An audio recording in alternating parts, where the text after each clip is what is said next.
Hey guys, Poppy here, Hector Castillo from girlchase.com. Today I want to talk about the misconception about being nice within the red pill community. So for those of you who are unaware what the red pill community is, it was a evolution slash sidelution of the pickup community where guys wanted to focus on self-improvement such as fitness, business, finance, and women. And their philosophy tends to be the antithesis of what it's a bit monolithic, but we're going to use generalizations to make a point. What feminism says is, toxic masculinity is bad, be traditionally masculine, and then you have the red pill community, which is the rebirth and the revival of being a man. And what happens though is when you rebel against an extreme, you also become an extreme yourself. So the way that they promote masculinity, and I would take it over the soy boy, nice, I'm a feminist guy who is never sexual and never has any strength. I would take it over that any day. And so what it is that, be super strong, get a beard, get big. These are generalizations, of course. Work out a lot, become super dominant with women, very stoic. You shouldn't show feelings. And unfortunately what this does, because it's an extreme position, is it misses some nuances when it comes to specifically dating.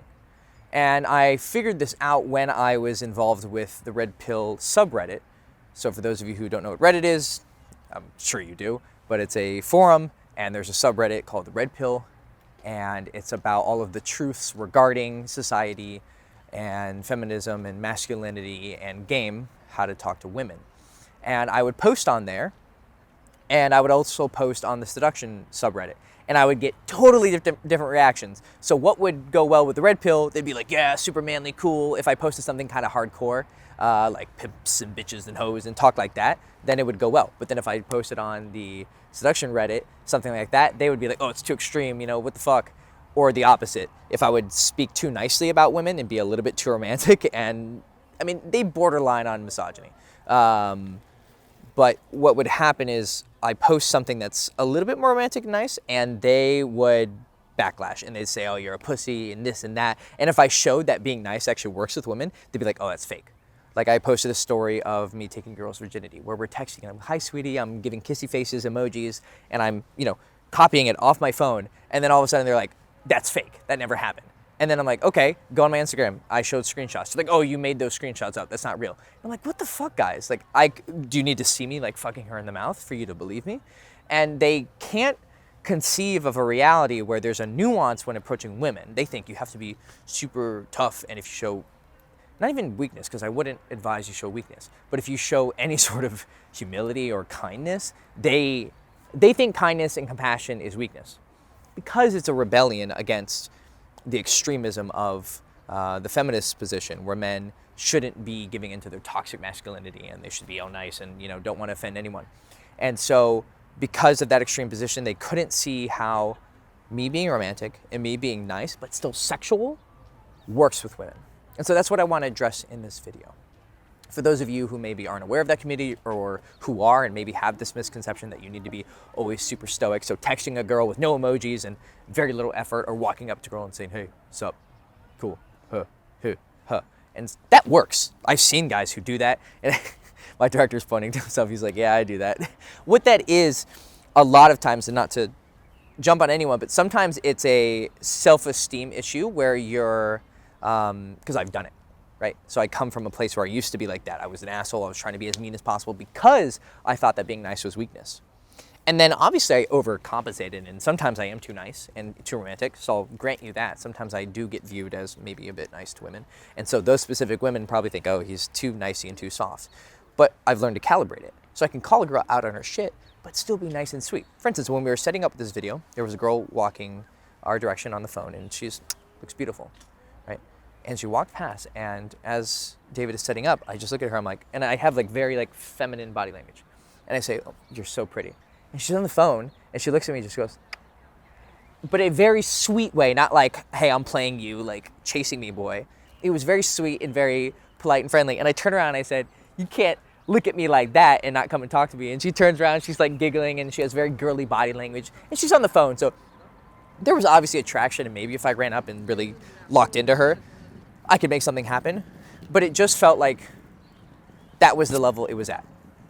And I didn't need to be a hunter. And so I let it go. And it was a very beautiful interaction. It was just a genuine moment between two people who find each other attractive. Didn't escalate beyond that, unfortunately. You know, it'd be cool if I could fuck around that bench right there. But see, I can be nice but still be sexual. That's the secret that I want to talk about in this video. The whole point of being a man, not showing weakness, it's a reactionary philosophy, right? And it's somewhat self-contradictory. So they're like, okay, you shouldn't care what women think, and you should be strong in your masculinity. But if you look at all the reasons, every time they explain why you should be that, it's like, oh, because if you don't, she's gonna think you're a pussy. It's like, okay, wait a second. You're saying we shouldn't care what they think, and we should not give a fuck, and we should be strong masculine men. But then your philosophy is pinned under the entire idea that if we don't do this, she's gonna think we're a bitch. Do you see how there's a bit of a contradiction in philosophy there? You're telling yourself you're a strong man, but then your entire masculinity is underbedded, and the foundation of it is so that women don't think I'm weak. I understand where that's coming from. I've been in that place, and maybe there are still some remnants of that. Even some friends will tell me that I'm a bit too cold sometimes and that I reserve my feelings a bit too much. So I'm not totally out of that. I'm not enlightened. But there is, because of that hypocrisy, some room for improvement. And I think that improvement can be, you can be gentle with women, but still be a man. Look at the word gentleman. Gentle is when you can be hard and you can be rough, but you choose to be gentle, but you can still feel that power. Imagine some like big burly guy, right? And he walks up to you and he's very nice and very gentle. You're not gonna think that he couldn't kill you if he wanted to. He has the power to do it, but he decides to be gentle. And that finesse, Midas touch with women is going to make them feel like you're not lost in your own masculinity. You own it, but you're not lost in it. And you're willing to share it with her in a kind and compassionate way, but you're still sexual. So if there's a thesis for this video, it's try not to be too hard and try not to be too rough, and examine why you choose to be that way. And then try and let go a little bit, not too much. And unfortunately, you are gonna go into another extreme, but that's how you calibrate. You find the extremes and it's a pendulum, and you keep finding ways to calibrate depending on the situation. With some situations, yeah, you need to be a dick. Maybe she's being a real bitch and you need to stand your ground. Maybe she's being boring on text, so you shouldn't be sending her emojis and being super nice. But if a girl is being really nice and cool, then you want to return that warmth, because sometimes you're going to lose a girl because you aren't returning her affections. I've had it happen to me tons of times, and tons of times with clients.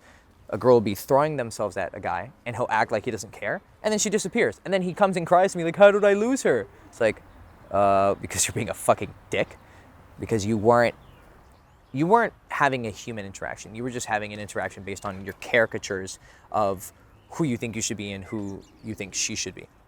So add a refined touch to your masculinity. It's okay to be nice. It's okay to be compassionate, but still be strong. And most importantly, be sexual. Be very, very sexual. If you're kind and romantic, be a little romantic. But sexual at the same time, that's the perfect combination, because you're a man who's gonna fuck her in the ass as hard as you can, but then when you're done, you're gonna give her a kiss on the forehead and say, thank you, baby. I appreciate that. You're such a good little girl for daddy. All right, it's Hector Castillo, Poppy from girlchase.com. Please remember to, right here, I'm pointing to this card that's gonna pop up. You can get a free 7-day mini course where you can find the signs of attraction that women show when they are attracted to you, how to approach a girl anywhere, and how to develop real confidence with women. So you sign up there, you get a free 7-day mini course to your email. And it's also in the description if you want to click on it like 5 different times and sign up 5 different times, so you get 5 versions of it. Okay, cool. I'll see you guys soon. Oh yeah, follow me on social media.